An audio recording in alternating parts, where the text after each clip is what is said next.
Hello everyone, good morning, नमस्कार। स्वागत है आपका अपने चरण हिस्ट्री वर्ल्ड में। राजस्थान में 1857 की क्रांति डिस्कस कर रहे हैं। हमने 3 क्लासेस देख ली हैं। पहली क्लासेस में छावनियों के बारे में और अपनी जो स्थिति थी वो सारी डिस्कस करी थी। क्रांति के क्या कारण रहे थे वो भी हमने उसमें अपनी पहली क्लास में डिस्कस करा था। दूसरी क्लास में नीमच और नसीराबाद की छावनी देखी और तीसरी क्लास जो अपनी कल हुई थी उसमें हमने एरनपुरा की छावनी देखी थी। रिकैप देखते हैं। एरनपुरा की छावनी में हमने देखा था कि एरनपुरा की छावनी से यहाँ पर सैनिकों ने नीमच की क्रांति का विद्रोह के बारे में सुनते ही 21 अगस्त को यहाँ पर विद्रोह कर दिया था और उसके बाद में चलो दिल्ली मारो फिरंगी का नारा देते हुए ये लोग यहाँ से निकल गए। रास्ते में आहुआ पहुंचते हैं और आहुआ में ठाकुर खुशहाल सिंह इनको नेतृत्व प्रदान करते हैं। उसके बाद में 8 सितंबर को होता है बिथोड़ा का युद्ध, जिसमें ये जो है वो अंग्रेज और जोधपुर की संयुक्त सेनाओं को पराजित करते हैं। उसके बाद में 18 सितंबर को होता है चेलावास का युद्ध, जिसमें भी ये अंग्रेजों को पराजित करते हैं। मॉकमेसन को, जो कि मारवाड़ का पीए था, पॉलिटिकल एजेंट था, उसको ये पराजित कर देते हैं। उसकी मृत्यु हो जाती है। उसका सर काट कर ये पूरे आहुआ शहर में घुमाते हैं और उसके बाद में उसको आहुआ की किले की दीवार पर टांग देते हैं। इसके बाद में फिर कर्नल होम्स आता है और होम्स जो है यहाँ पर क्रांति का दमन करता है। ये सब हमने देखा। इसके बाद में आज हम देखने वाले हैं कोटा में विद्रोह। कल तक में अगर कोई कंफ्यूजन है तो पूछ लेना भाई, हो कहीं भी कोई भी डाउट है, प्रॉब्लम है तो क्लियर पूछना, कहीं भी कोई भी चीज समझ में नहीं आई। कोटा का विद्रोह देखते हैं। देखो कोटा में पॉलिटिकल एजेंट कौन है, मैंने आपको बताया था कौन है। ये है बर्टन, मेजर बर्टन। ठीक है, बर्टन है यहाँ का पॉलिटिकल एजेंट। अब ये कहाँ पर था, देखो जब इसको पता चलता है नीमच की क्रांति के बारे में, तो नीमच की क्रांति जो कि 3 जून को हुई थी, नीमच की क्रांति के बारे में जब ये पता चलता है तो ये यहाँ से जाता है नीमच उस विद्रोह को शांत करने के लिए। कोटा, झालावाड़ और बूंदी। ठीक है, कोटा, झालावाड़ और बूंदी तीनों की संयुक्त सेनाओं को लेकर ये जाता है, नीमच पहुंचता है और वहां के विद्रोह को ये शांत करता है। ठीक, अब यहाँ पर कोटा में 2 व्यक्ति हैं। ठीक है, एक है लाला जयदयाल,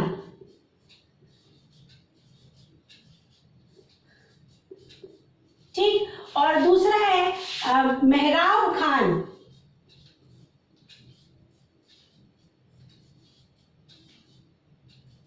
ठीक, ये 2 व्यक्ति हैं। ये क्या कर रहे थे, ये जनता के मन में या सैनिकों के मन में क्रांति की भावनाएं भर रहे थे।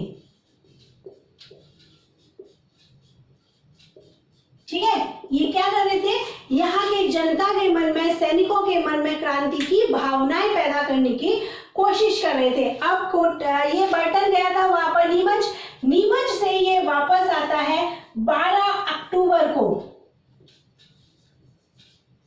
ठीक है, जब 12 अक्टूबर को ये यहाँ वापस आता है तो इसको इन दोनों के बारे में पता चलता है कि लाला जयदयाल जो कि एक वकील है और मेहराब खान जो कि यहाँ का रिसालदार है, ये क्या कर रहे हैं, यहाँ के लोगों के मन में क्रांति की भावनाएं पैदा कर रहे हैं। तो इन्होंने क्या करा, इन्होंने, किसने, बर्टन ने क्या करा, 14 अक्टूबर को, अब कोटा का महाराव कौन है, राम सिंह द्वितीय। तो राम सिंह द्वितीय से इन्होंने ये कहा कि आप जो है इन दोनों को खत्म कर दीजिए। ठीक है, क्या कहा कि आप इन दोनों के खिलाफ जो है, आप इन दोनों के खिलाफ एक्शन लीजिए और इन दोनों को जो है वो दंडित कीजिए। किन दोनों को, जयदयाल और मेहराब खान को। ठीक है, लेकिन इस बात का पता चल जाता है किसको, लाला जयदयाल को और मेहराब खान को इस बात का पता चल जाता है। और जब इस बात का इनको पता चल जाता है तो इन दोनों ने 15 अक्टूबर 1857 को यहाँ पर क्रांति की शुरुआत कर दी। ठीक है, कब करी, 15 अक्टूबर 1857 को यहाँ पर इन्होंने क्रांति की शुरुआत कर दी। पूरी की पूरी रेजिडेंसी को घेर लिया। ठीक है, पूरी की पूरी रेजिडेंसी को घेर लिया और जो कर्नल बर्टन था, बर्टन के 2 पुत्र, ठीक है, बर्टन के 2 पुत्र और एक है डॉक्टर, वो है डॉक्टर सैडलर कामट।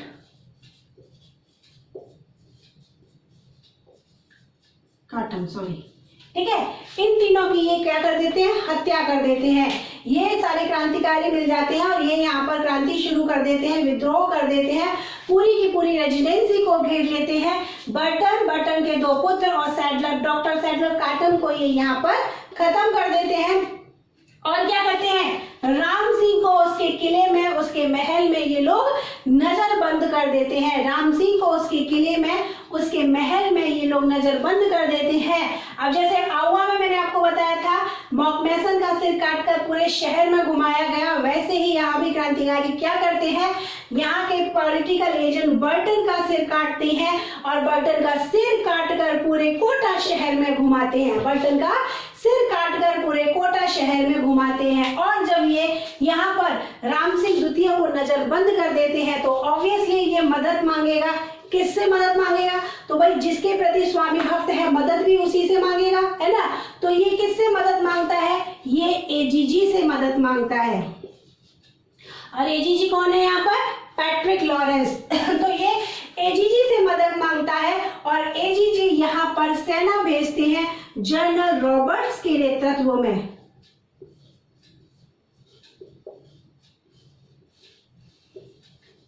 ठीक है, जनरल रॉबर्ट्स के नेतृत्व में यहाँ पर ये सेना भेजते हैं और इस तरीके से 30 मार्च को ये जो है अंग्रेज जो है कोटा पर अपना अधिकार कर लेते हैं।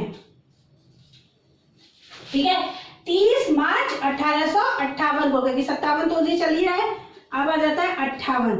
तो 30 मार्च 1858 को ये जो है कोटा पर अपना अधिकार कर लेते हैं। कोटा पर अधिकार करने के बाद में जयदयाल और मेहराब खां को ये फांसी दे देते हैं। जो जयदयाल और मेहराब खां को ये फांसी दे देते हैं और वापस से ये जो कोटा है, वापस से रेजिडेंसी राम सिंह द्वितीय को प्राप्त हो जाती है। राम सिंह द्वितीय को ये मुक्त कर देते हैं और वापस से इनको ये कोटा प्राप्त हो जाता है। तो इस तरीके से कोटा में हमने देखा कोई सैनिक छावनी नहीं है, लेकिन फिर भी कोटा में इतना भीषण विप्लव हुआ कि यहाँ पर सिर्फ सेना ही नहीं, यहाँ पर आम जनता ने भी क्रांति में भाग लिया। ठीक है, जैसे यहाँ पर सिर्फ हमने देखा कि जैसे बाकी की जो थी सैनिक छावनियां में सैनिकों ने भाग लिया था, लेकिन कोटा में सिर्फ सैनिकों ने ही भाग नहीं लिया, यहाँ पर कोटा की जनता ने भी यहाँ के विद्रोह में भाग लिया है। ठीक है, कोटा का विद्रोह के बाद में अब हम देखते हैं धौलपुर में विद्रोह। धौलपुर के विद्रोह के बाद में अगर टाइम बचता है तो तात्या टोपे के बारे में भी हम आज ही डिस्कस कर लेंगे, नहीं तो कल की क्लास में देख लेंगे। ठीक है, तो धौलपुर का विद्रोह देखो। धौलपुर में राजा कौन है, भगवंत सिंह।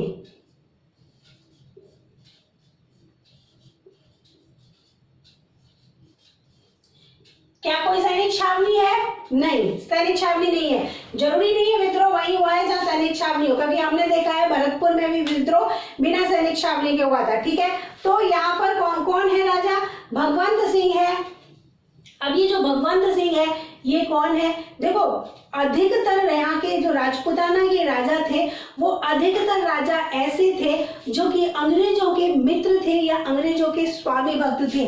तो ये जो भगवंत है ये भी अंग्रेजों का बहुत बड़ा स्वामी भक्त था, ये भी अंग्रेजों का बहुत बड़ा स्वामी भक्त था। अब हुआ क्या था वो चीज समझो। देखो ग्वालियर में विद्रोह हुआ,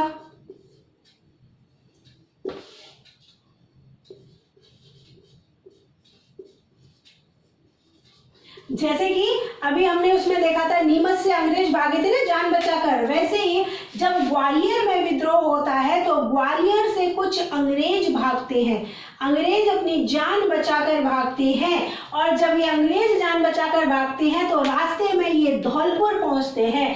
जब ये धौलपुर पहुंचते हैं तो धौलपुर का राजा कौन है, राजा भगवंत सिंह, जो कि अंग्रेजों का बहुत बड़ा स्वामी भक्त है। तो वो क्या करेगा, इन अंग्रेजों को शरण देगा, क्योंकि इनके पीछे कौन पड़े हुए हैं, क्रांतिकारी पड़े हुए हैं। तो ये क्या करता है, इन अंग्रेजों की मदद करता है और इनको सुरक्षित यहाँ से आगरा पहुंचाता है। ठीक है, जब अंग्रेज अपनी जान बचाकर भागे तो ये क्या करते हैं, अंग्रेज यहाँ पर धौलपुर, रास्ते में धौलपुर पहुंचते हैं, वहां से जान बचाकर भागते हुए धौलपुर पहुंचते हैं और धौलपुर में राजा है भगवंत सिंह, जो कि शासक है भगवंत सिंह इन अंग्रेजों की मदद करता है, इनको अपनी यहाँ पर शरण देता है और उसके बाद में इनको सुरक्षित यहाँ से आगरा पहुंचाता है। अब आप लोग मुझे एक बात बताइए, अगर किसी से भी आपकी शत्रुता है, ठीक है, अगर किसी से भी आपकी शत्रुता है और आपके ही घर का कोई व्यक्ति, कोई बड़ा, आपके पिताजी, दादाजी या कोई भी आपका बड़ा व्यक्ति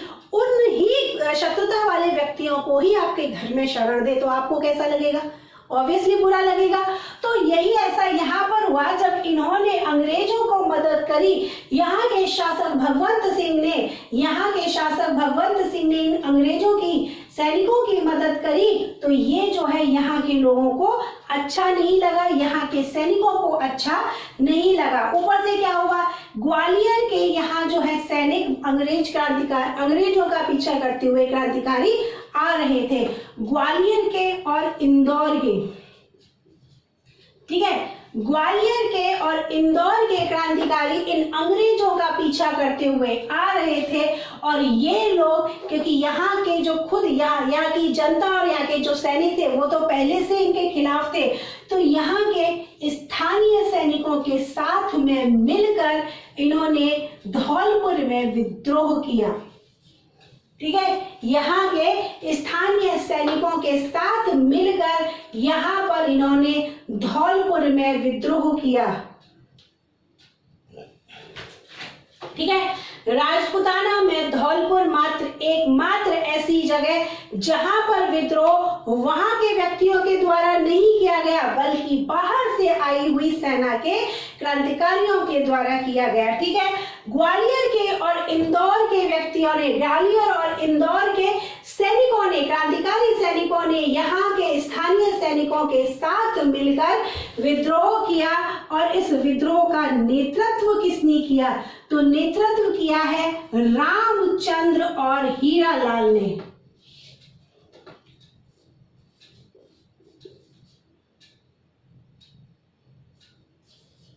राम जी के नाम का हीरा, ठीक है, राम जी के नाम का हीरा है, याद रखना, रामचंद्र और हीरालाल। कैसे याद करोगे? धौलपुर में कौन था? राम जी के नाम का हीरा। तो नेतृत्वकर्ता कौन है? रामचंद्र और हीरालाल। इनके नेतृत्व में इन्होंने यहाँ पर विद्रोह किया। तो कब किया? 27 अक्टूबर 1857 को यहाँ पर इन्होंने विद्रोह किया। पूरे के पूरे धौलपुर शहर को इन्होंने घेर लिया, पूरे के पूरे धौलपुर शहर को घेर लिया। यहाँ के शासक को इनके किले में नजरबंद कर दिया। शासक की सारी शक्तियां इन्होंने यहाँ से छीन ली, शासक को शक्ति विहीन कर दिया यहाँ पर इन्होंने। ठीक है, लगभग 1 दिसंबर तक ये जो शासक है वो शक्ति विहीन रहा था। लगभग 1 दिसंबर तक ये जो शासक है शक्तिहीन रहा, अधिकार विहीन रहा। ठीक है, अब जब इसको इसके किले में नजरबंद कर दिया, इसे सारी शक्तियां छीन ली गई, तो क्या होगा? ये मदद मांगेगा। ठीक है, तो इसने क्या करा? पटियाला के जो राजा थे, पटियाला के जो नरेश थे, भाई इसकी जब सारी की सारी शक्तियां छीन ली और इसको बंद कर दिया, तो ये अपनी रक्षा के लिए किसी ना किसी से तो मदद मांगेगा ही। अब यहाँ के लोगों से तो मदद इसको मिलने से रही, क्योंकि यहाँ के लोगों ने तो इसको बंद ही करा है। तो इसने क्या करा? पटियाला नरेश से इसने सहायता मांगी। ठीक है, पटियाला नरेश से सहायता मांगी, तो यहाँ पर पटियाला नरेश ने लगभग 2000 सिख भेजे इनकी सहायता के लिए। लगभग 2000 सिख भेजे इनकी सहायता के लिए, और 2000 सिखों ने लगभग 2 माह के बाद में, 2 माह ही हो गए क्योंकि 1 दिसंबर तक तो ये अधिकारहीन रहा ही था, लगभग 2 माह के बाद में धौलपुर को इन क्रांतिकारियों से आजाद कराया और यहाँ के राजा को ये जो है धौलपुर शहर वापस दिलाया। पूरे विद्रोह को इन्होंने यहाँ पर शांत किया। ठीक है, तो क्लियर हो गया, धौलपुर का विद्रोह आपको समझ में आ गया कैसे हुआ, क्या कारण था। कारण यही था कि जो ग्वालियर से भागे हुए अंग्रेज थे उनकी इन्होंने यहाँ के शासक ने मदद करी थी, यही एकमात्र कारण था जिससे यहाँ के लोग जो है वो भड़क गए और उन्होंने ग्वालियर और इंदौर के सैनिकों के साथ मिलकर यहाँ पर विद्रोह कर दिया। नेतृत्व किसने करा, रामचंद्र और हीरालाल, राम जी के नाम का हीरा, ठीक है, रामचंद्र और हीरालाल ने यहाँ पर नेतृत्व किया और यहाँ पूरे धौलपुर शहर को अपने अधिकार में कर लिया, धौलपुर शहर को घेर लिया, भगवंत दास को उसके किले में नजरबंद कर दिया, उसके सारे के सारे अधिकार छीन लिए। अब जब ये अधिकार विहीन हो गया तो इसने सहायता मांगी, किससे मांगी, पटियाला के राजा से सहायता मांगी। तो पटियाला के राजा ने इनकी सहायता करी, ठीक है, पटियाला के राजा ने इनकी सहायता करी और लगभग 2 महीने के बाद में धौलपुर में इन्होंने विद्रोह को शांत किया और वापस यहाँ के शासक को ये धौलपुर प्रदान किया। ठीक, क्लियर हो गया। अब देखते हैं हम तात्या टोपे। देखो मैंने आपको पहले भी बताया था जो अपनी 1857 की क्रांति है राजस्थान में 2 पॉइंट से, वैसे तो पूरी इंपॉर्टेंट है लेकिन 2 पॉइंट से आपके क्वेश्चन ज्यादा बनते हैं। एक तो एरनपुरा की छावनी का विद्रोह जो है उससे, दूसरा है तात्या टोपे। तो तात्या टोपे को अभी हम देखते हैं।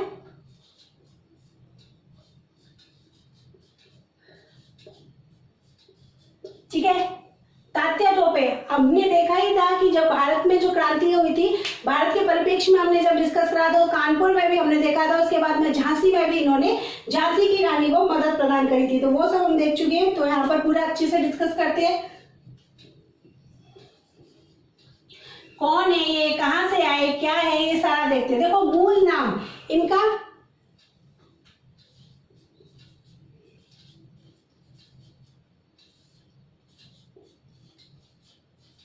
नाम क्या था, रामचंद्र पांडुरंग, ठीक है, मूल नाम क्या था, रामचंद्र पांडुरंग।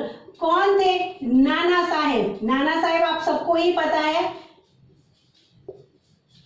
ठीक है, नाना साहेब आप सबको पता है, आखिरी पेशवा बाजीराव द्वितीय के दत्तक पुत्र थे, दत्तक पुत्र थे, दत्तक पुत्र थे। बाजीराव द्वितीय को अंग्रेज पेंशन देते थे और ये नाना साहेब जो थे उनके दत्तक पुत्र थे, इसीलिए इनकी पेंशन जो है उन्होंने बंद कर दी थी। और ये नाना साहब के कौन थे, इनके सेनापति थे, कमांडर इन चीफ थे,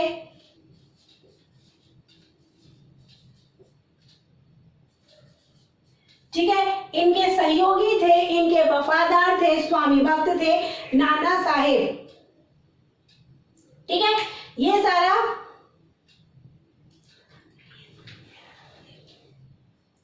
नाना साहेब के, ठीक है।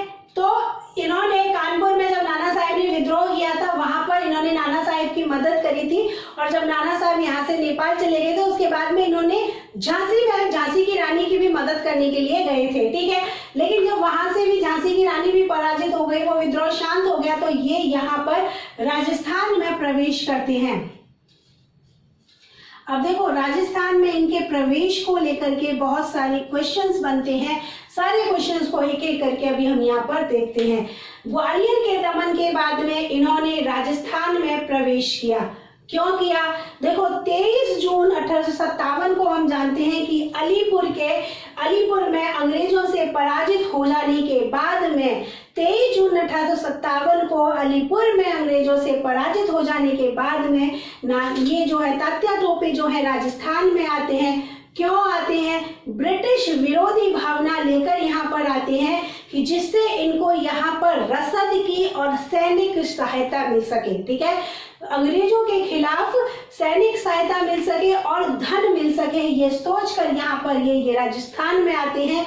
कुल 3 बार ये राजस्थान में आते हैं, ठीक है, कितनी बार आते हैं, 3 बार आते हैं। देखो पहली बार कब आए थे, तो पहली बार इन्होंने प्रवेश किया राजस्थान में 8 अगस्त 1857 को, 8 अगस्त को इन्होंने यहाँ पर प्रवेश किया और कहां से करा, भीलवाड़ा में करा, ठीक। और भीलवाड़ा में भी अगर आपसे स्पेशली भीलवाड़ा में भी जगह पूछ ले तो आएगा आपका मांडलगढ़, ठीक। कहां से प्रवेश करा, भीलवाड़ा मांडलगढ़ से इन्होंने यहाँ पर प्रवेश किया, ठीक है। 8 अगस्त को प्रवेश करते हैं, लेकिन 9 अगस्त को ही इनकी लड़ाई हो जाती है। कहां पर हो जाती है? कुवाड़ा नामक स्थान पर, ठीक है। कुवाड़ा नामक स्थान पर इनकी लड़ाई हो जाती है जनरल रॉबर्ट्स के साथ में,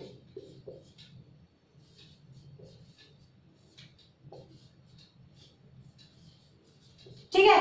जनरल रॉबर्ट्स के साथ में इनकी लड़ाई हो जाती है, इनका युद्ध होता है जिसमें ये पराजित हो जाते हैं और इनको यहाँ से पीछे हटना पड़ता है। अब यहाँ से ये भागते हैं और भागते हैं, कहाँ पहुंचते हैं? जहां पर ठाकुर कुशाल सिंह ने शरण ली थी। कहां पर ली थी? कोठारिया के राव जोध सिंह के यहाँ पर।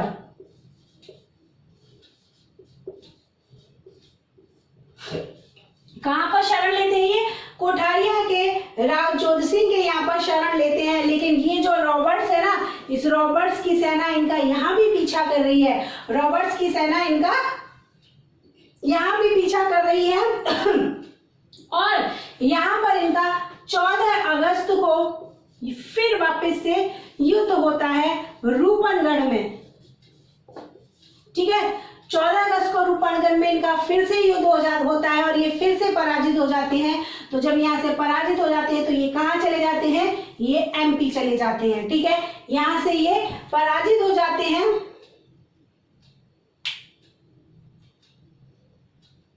ठीक है। पराजित होने के बाद में एमपी तो ये बाद में जाते हैं, यहाँ से पराजित होने के बाद में ये कहाँ पहुंचते हैं? ये पहुंचते हैं झालावाड़,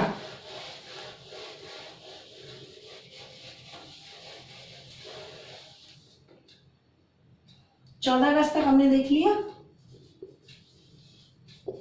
ठीक है। तो 14 अगस्त को रॉबर्ट्स की सेना के साथ में वापस युद्ध होता है जिसमें वापस से पराजित हो जाते हैं और उसके बाद ये कहाँ जाते हैं? ये जाते हैं झालावाड़, ठीक है।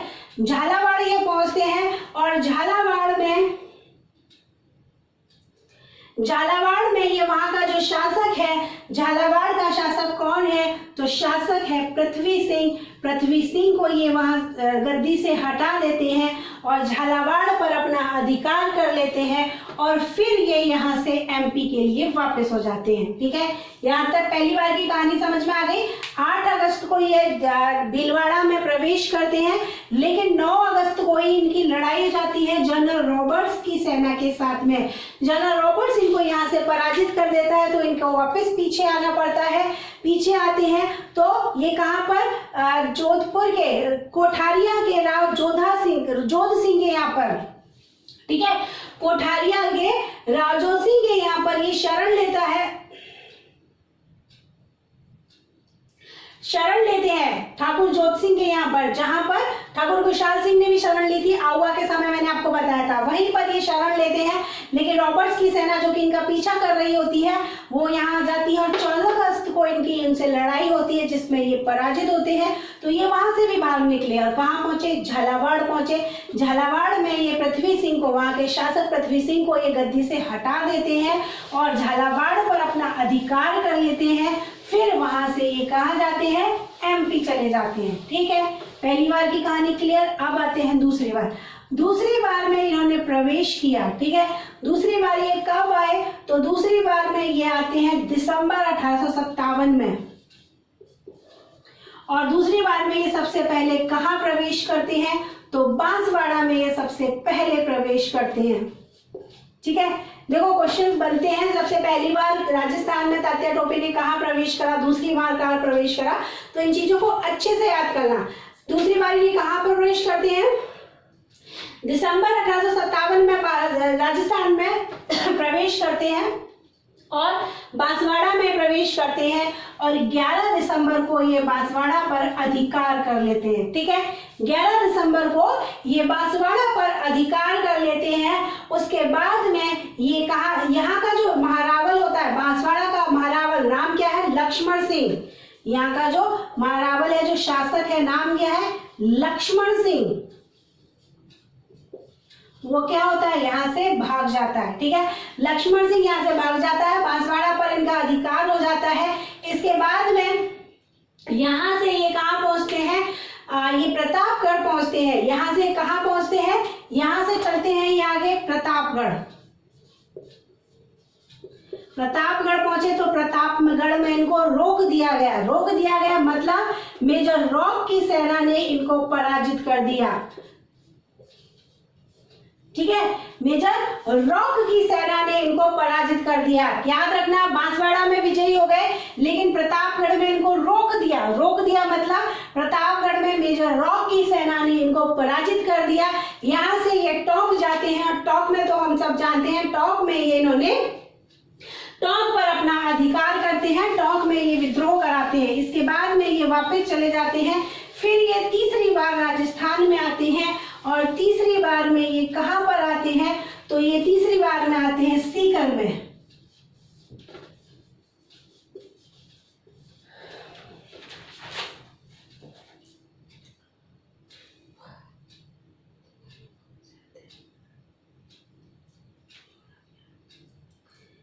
ठीक है, तीसरी बार सीकर में आते हैं। इससे पहले टोंक में इनके युद्ध होता है कर्नल ईडन के साथ में। ठीक है, ये भी आप याद रखना, टोंक में इनका युद्ध होता है कर्नल ईडन के साथ में, जिसमें ये विजयी हो जाते हैं। ठीक, कर्नल ईडन कहाँ का पॉलिटिकल एजेंट है? जयपुर का। ठीक है, तीसरी बार ये सीकर आते हैं और सीकर में कर्नल होम्स की जो सेना है, कर्नल होम्स के नेतृत्व की में जो सेना आती है वो इनको पूर्ण रूप से पराजित कर देती है।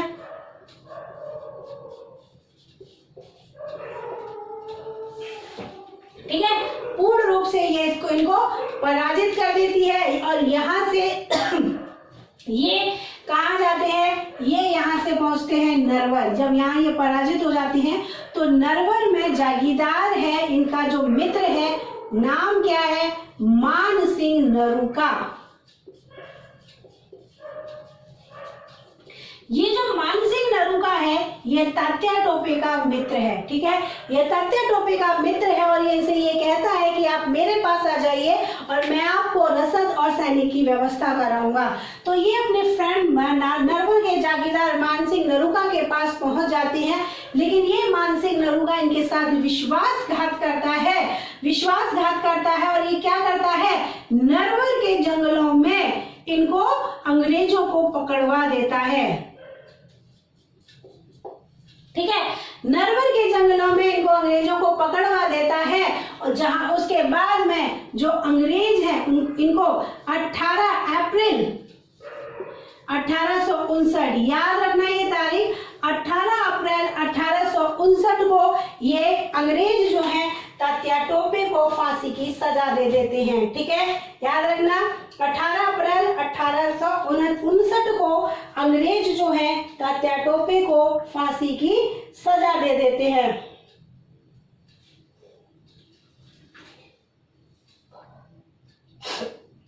ठीक है, क्लियर हो गया? यहाँ तक सारा आपको समझ में आ गया? अच्छा, एक बात याद रखना, इनको जो फांसी की सजा दी गई थी उसका विरोध किया गया था। एग्जाम में क्वेश्चन बहुत बार बना है, इसलिए ध्यान रखना इस चीज को। किसने करा था? मेजर शावर्स ने इनका विरोध किया था, एजेंट कैप्टन शावर्स ने। ठीक है, जो कि मेवाड़